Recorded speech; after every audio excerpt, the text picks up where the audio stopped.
Deb and family moved to Sanibel in 1958 from their Bayside home in Maryland and began building the cottages of Gulffront Sanibel Siesta. Her father, Mike McQuade, was one of the founding members of St. Michael's and All Angels Church. Deb has always been thankful to St. Michael's for introducing her to the black families of Sanibel, having attended the segregated Sanibel school. Some years later, she met her husband, Brad Gleason, and they opened Calusa Canvas, an island retail shop. Eventually, Deb decided on a career in real estate. Today, Deb and Brad enjoy 2 adult children, a grandchild, and memories of simpler days on Sanibel. She has been involved in preserving the island's history for over 20 years. She currently chairs the Historic Preservation Committee and volunteers at the Sanibel Historical Museum and Village. Please welcome Deb Gleason.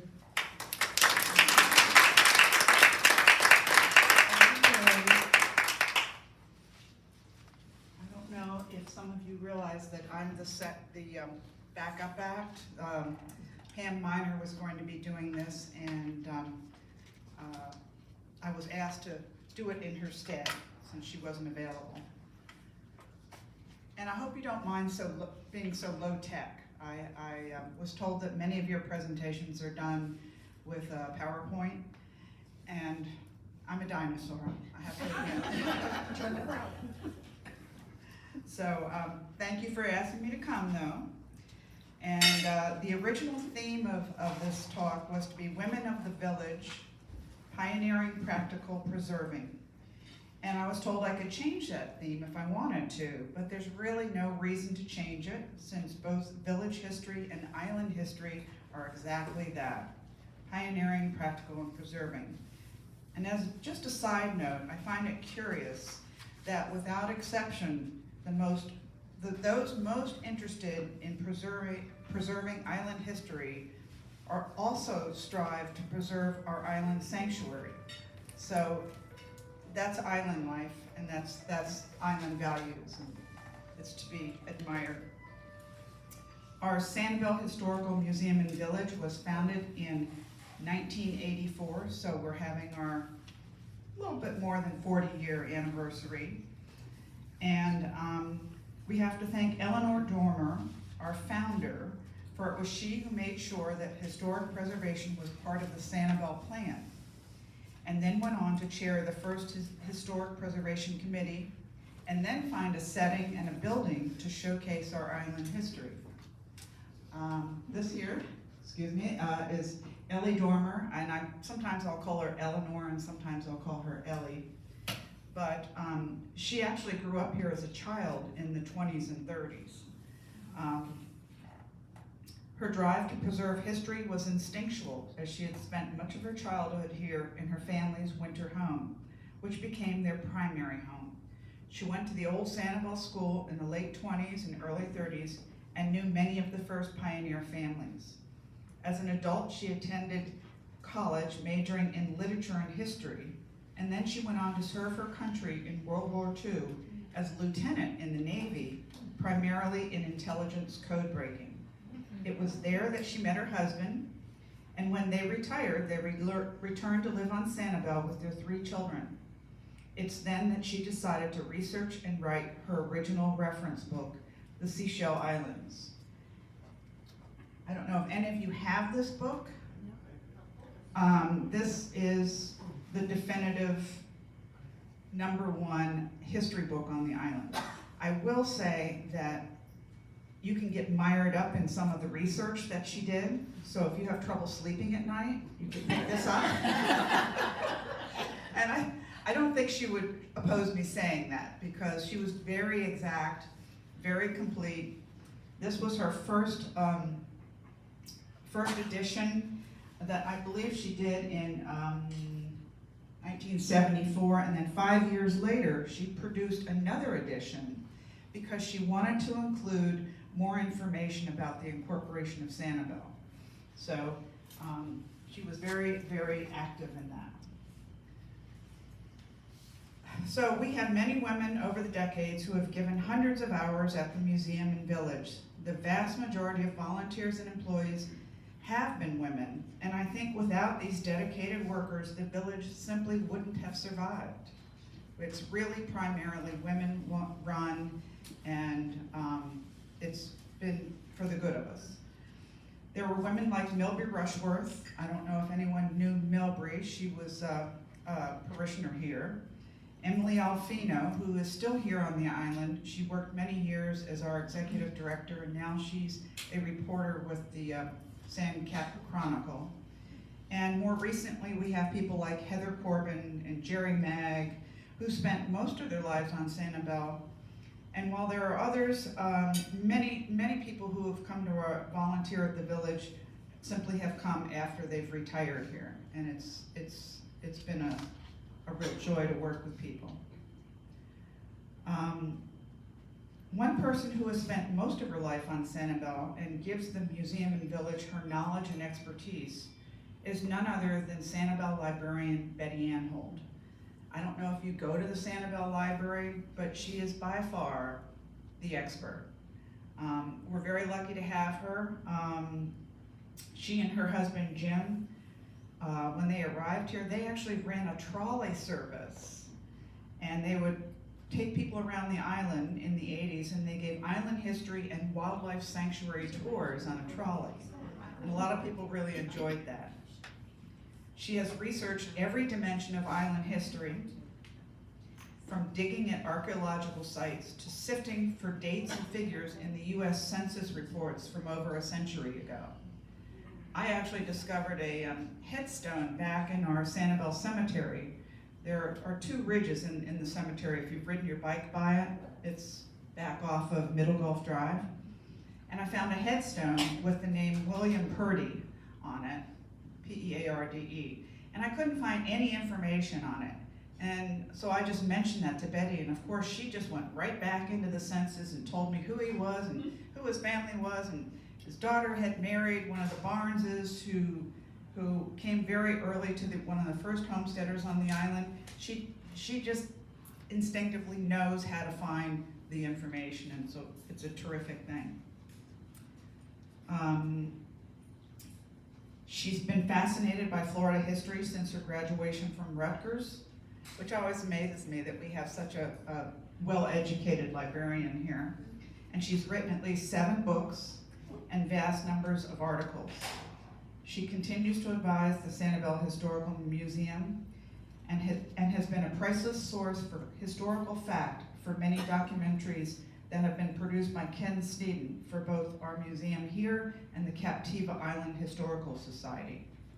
She now serves on the board at the Captiva Historical Society and was rightfully the first to receive the Betty Anhold Guardian of History Award. In simple words, there's no human alive today more dedicated to history on these islands. But now I'm going to go back to the village, and we have 9 vintage buildings and 2 additional buildings. So I don't know how many of you have been there. It's a good short day trip. It's not something you can go and spend an hour there because you're really not doing it justice. Every one of the 9 historical buildings were moved there. The one building that was there in the beginning was the Rutland home. And it was Ellie Dormer who located this whole site and that one home. So that initially for, I would think, maybe up to 10 years, this was the only part of the museum. And then she and her cohorts on the Historic Preservation Board realized that people were trashing the old cottages, the old homes, and they made it a quest. Well, and Sam Bailey had a big part of this. They made it a quest to make it into a village, and most of the buildings were donated. It's no small feat to move them, so a lot of the funding that has been raised for this village has gone to getting them there safely. And it's surprising we've not lost one yet. You figure they come on the back of trucks, and there's even one that had to come by barge that came from Woodring Point. So they're sturdy old buildings, and through Hurricane Ian, everything survived. Every building did get some water intrusion. That's all of our stories, I think. The building that fared the worst, unfortunately, was building number 2, which is the old Sanibel School. And it was because it's a gable roof. Somehow the wind caught it and literally twisted it. And I was there 2 weeks after the storm and was trying to clean up, and I kept hearing this snapping noise. And what it was the building was continuing to turn, to rack, I think they call it. And the windows were breaking and frames were breaking. And so one of the chores we've done over the past several years is dismantling the building and then putting it back together with the same wood, but putting it back together stronger and better. So we're very lucky to keep that in place. I'm gonna try to talk about a woman, because here we are on International Women's Day and it is Women's Month. But I'm going to try to assign a woman to each of these buildings. That at least is somewhat entertaining. The Rutland House was occupied by Clarence Rutland. His family had been lighthouse keepers, and he married Ruth Wiles Rutland. Have you ever heard of the Wiles name? That was a family from Captiva. So it merged the Captiva and Sanibel together. And she was just a good woman who volunteered at the community church and at the community house, which really was the cultural center of the island. Building number 2, which we just discussed, actually is called the Sanibel School for White Children. And while we cringe to hear that title, it was Milbury Rushworth, who was one of our founders of the museum, who insisted on it correctly being named so that people would understand what segregation was. That this was a school that black children were never allowed to attend. And we do have a black schoolhouse on the island, and it's where Lily's Jewelry had been, down over by Doc Ford's. And that is on the historic register as well. And we've attempted to try to move it here, but because of code, we're maxed out as far as coverage, so we can't get it over there with the other buildings. It has been cared for by the owners, and recently they actually, after Ian, they actually added solid foundation underneath that building, thinking that that would help. But then, of course, Helene and Milton came along, and it still got wet. But we persevere. Going back to the Sanibel School, I'd like to just mention one teacher that was there when I was there. And she was Miss Nancy McCann, and she was the epitome of a practical spinster, and there was no child that questioned her authority. And she was asked to come to the school because the previous teacher had been a gentleman who would come on often inebriated to teach school. And so they chose Nancy McCann, who was from Illinois, and she was a real disciplinarian, and she turned out to be just what the island needed, because with one school teacher for about 30 kids, it could get pretty wild and crazy. So she did get an assistant teacher at some point before the school moved up to the location it's at now. Building number 3, which is here, a little bit smaller, is Burnout Cottage. This building was donated and barged from Woodring Point when the owner wanted to build a modern home. And that's pretty much where most of our buildings come from. And a lot of them were bayfront, and so the real estate was much too expensive and people just wanted them gone. So we've been able to save many of them. At one time, though, ministers would hold Sunday services, and they were traveling ministers, would hold Sunday services in that building out on Woodring Point, and islanders, even from Pine Island, would sail over for the service. was also just a fishing cottage as well. We do have, because it's a fishing cottage and it's on Woodring Point, we do have a small display on Esperanza Woodring. And I think maybe some of you know about Esperanza because we've had her documentary come out recently.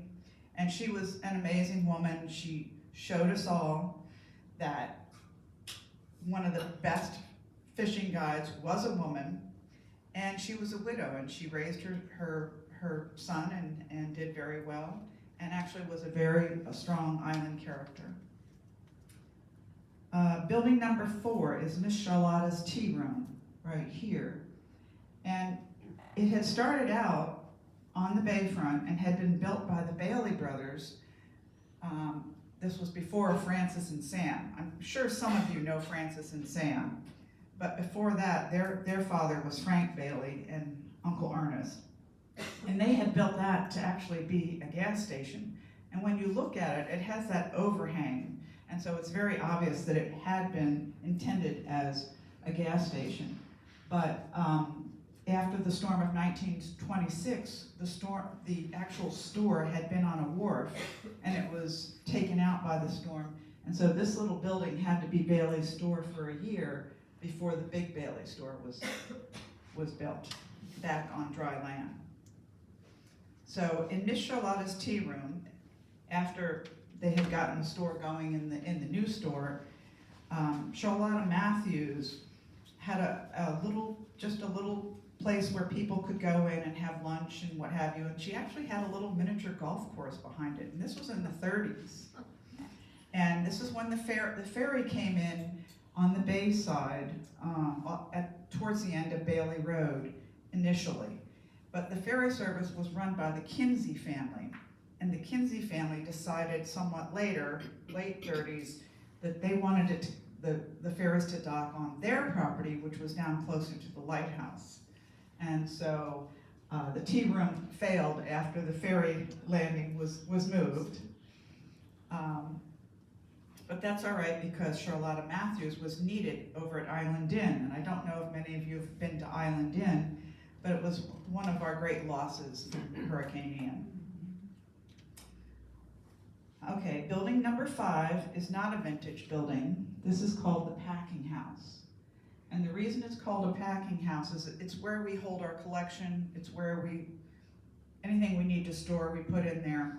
But we've kept a garage side of it to look like what the packing houses look, where the farmers would come and bring their wagons and drop them off so they could be put in those wooden crates that they were shipped out by schooner or by steamer up north. And I don't know if you know the history, but we were good farmers here, and Sanibel tomatoes were highly valued. We also had things like key limes and eggplant, oddly enough, and a couple other, they call it truck farming items, even watermelons. So it's kind of hard to imagine this lush island now when it used to be all farmland.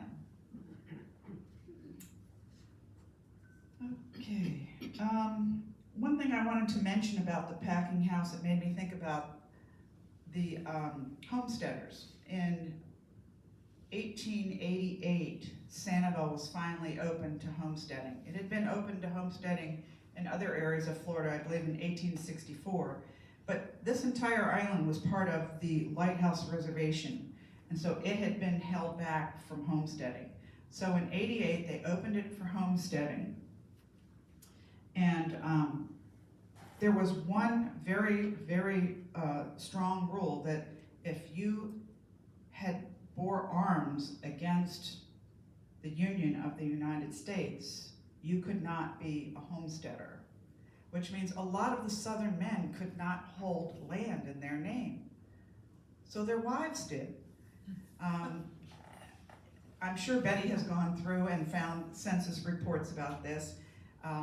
To my knowledge, it didn't seem to give them a lot more rights at that time, but at least they could say, yes, I own the land, because the husbands could not legally own the land.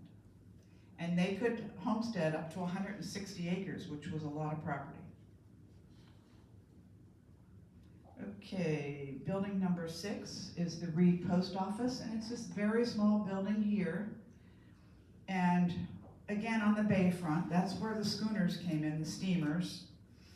And the bayfront was the hot place to be, and so the Reed family settled in. Oh, I think I have a picture of the Reed family. And they did settle in, and over the years, they were very successful until the 1926 storm. These were the daughters of Will Reed.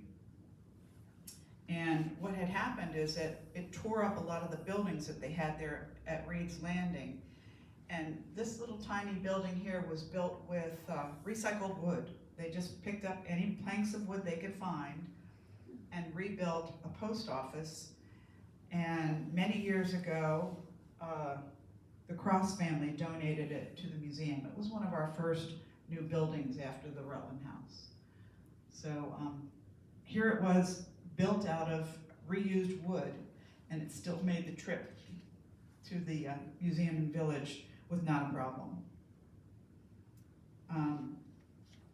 As I said, this was Will Reed's daughters, and at one time, Will was kind of a strange guy. He actually tried to change the name of Sanibel to Reed Island. He had a bit of an ego, but he finally retired in 1940, and his daughter Hazel actually became the postmaster. So at least he gave up the reins to a daughter. All right. Building number 7 is a garage right here, and it's not a vintage building. But at one time it housed the actual Bailey's store Model T truck. And the truck is still here, but now the Bailey families have moved it down to the grog shop. Do you know where the grog shop is? It's the last building of the Bailey Shopping Center. And so it's rightfully should be displayed there. And that grog shop is still owned by the Bailey family, but it's not the Francis Bailey family, it's the Sam Bailey family. The two brothers had such a great relationship, and the cousins all have great relationships, but T.N. and her sisters Toy and Ty own the garage shop. And someday we hope to get the Model T back here, because it really is a neat old truck to look at. All right, building number 8 is Morning Glories. Now, I haven't discussed yet that we have number 8 and number 11 are Sears and Roebuck homes. All right? Is anyone familiar with Sears and Roebuck homes? Yeah. They were common up north, not as common down here, but the Mayer family, and it was brothers, came down here to winter, and they were from Pennsylvania, so they were very familiar with Sears and Roebuck homes.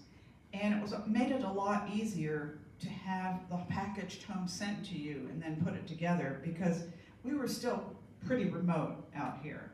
And so these two buildings were built, number 8 and number 11. They were built in the early to mid-20s. So they're over 100 years old. But number 8 is a smaller one, and that was Sherman Mayer. And it was donated to us by a lovely family, and I can't recall their name, but they bought the bayfront property and wanted to build, let's just say, a very nice house. But when they donated it to us, they gave us $25,000 to move it. And that's very unique, to have someone give you the money to move it instead of just tearing it down. So we're always thankful when we have people that are that interested in historic preservation. I had a little trouble trying to relate what woman may have lived there, but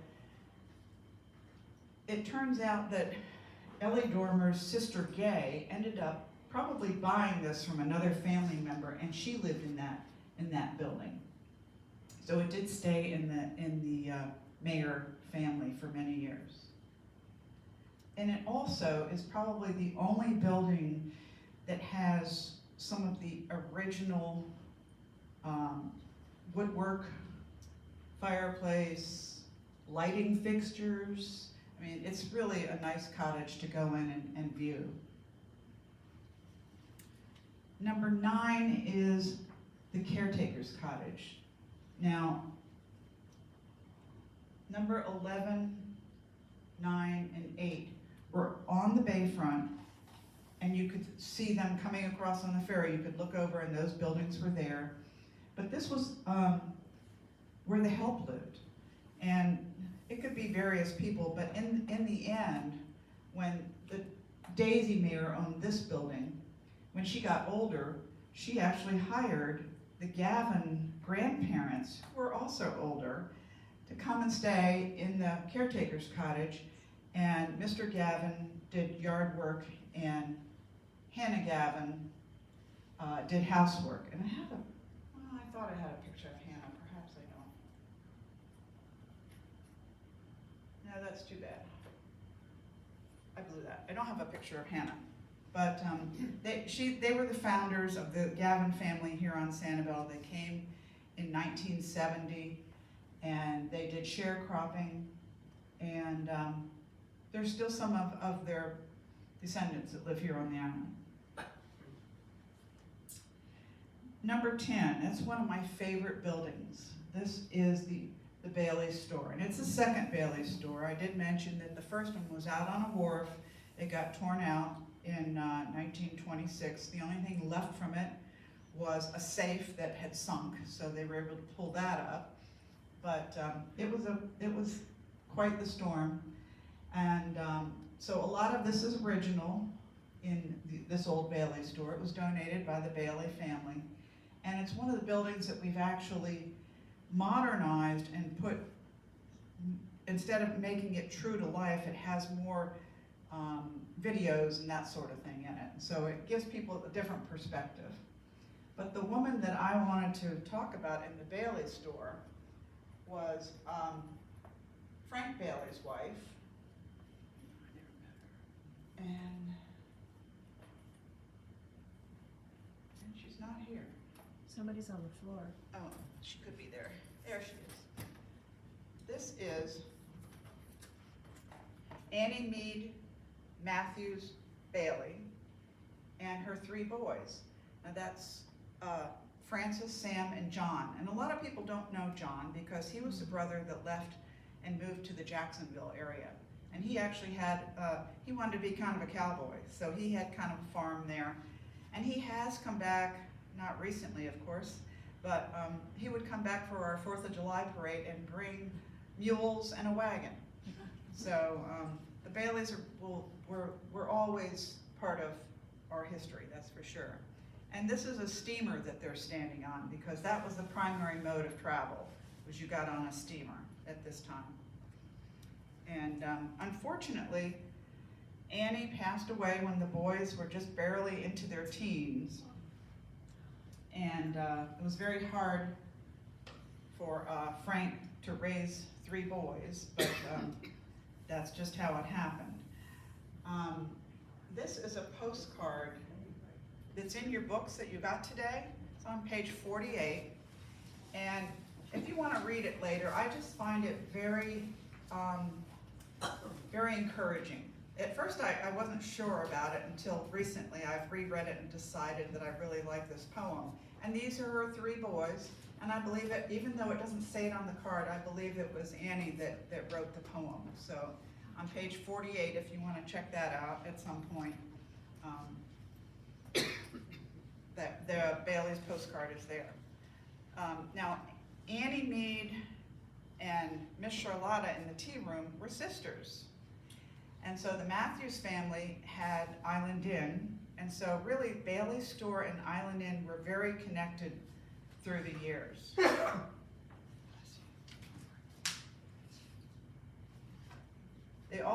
They produced literally dozens of postcards. So if you're interested in postcards at all, that's a fun thing to collect. It's all the different postcards from Bailey's and from Island Inn. And at one time, Island Inn was named the Matthews, and then the name changed to be a little a little more exact about the island. Building number 11, that is our visitor center. And that is the large Sears and Roebuck house. And that's where, missed her. That's where Ellie Dormer grew up, and her sister Gay, and I'm not sure if the other kids did, because what happened is that they came in the 1917, 1918, and then when they decided they really liked Sanibel to winter, they put in the houses, but then they would go back up north in the summer because they had a construction business. And then when the Depression hit, the family hit on hard times. They lost the business, and then they lost their dad. Daisy's husband, Ross, passed away. And so I don't know exactly what she did, but it's my understanding that she stayed in Pennsylvania long enough to make sure that the older kids could get into college and have a way into college. And then she brought the younger kids back to Sanibel to live at what we call Shore Haven, because it was infinitely more cost-effective to live on Sanibel. Living up in, I believe it's Erie, Pennsylvania, was very costly to live there. And so Daisy Mayer was a terrific island character. She worked, to my knowledge, she actually even worked for the community church and possibly the community house. But she had a Cadillac, and I remember people saying that when you got to Periwinkle, you would look left and look right and not move if you saw the Cadillac, because you didn't want to be on the road with her. So, as I mentioned earlier, Daisy, as she grew old, the Gavin couple, Hannah and Isaiah, also were older, but they lived next door to each other, and they were her caretakers. All right.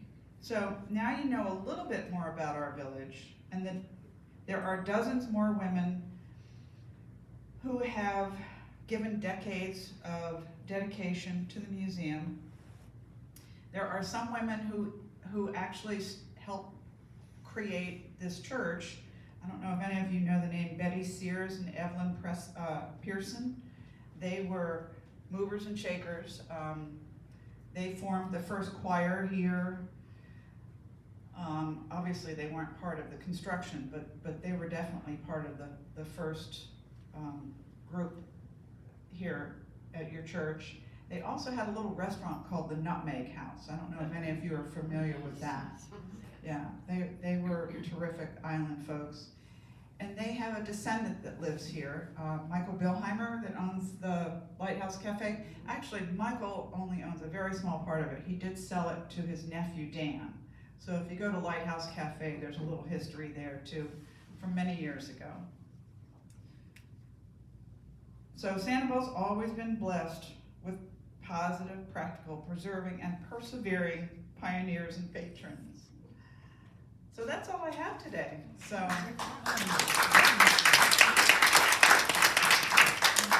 I don't know if any of you are members at the Historical Museum. It is an interesting place to go. Even if you don't want to be a member, I think you should go and take a tour. As I said, it's not just an hour. It's going to be 2 or 3 hours to get through it. Any questions?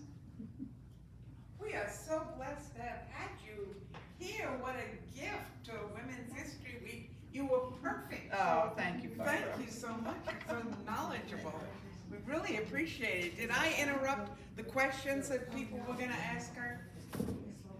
Well, I was hoping that Pat might have a question. That I would have a question? I want to thank Pat right now because she serves on the committee, the city committee for preservation of our historic artifacts, etc. And I didn't know who she was when she signed up. And she's you know, she's not an old timer, but she was willing to jump in there and help out with historic preservation. And I want to thank Pat. Thank you so much for what you did. And thanks to all of y'all for coming. I know there was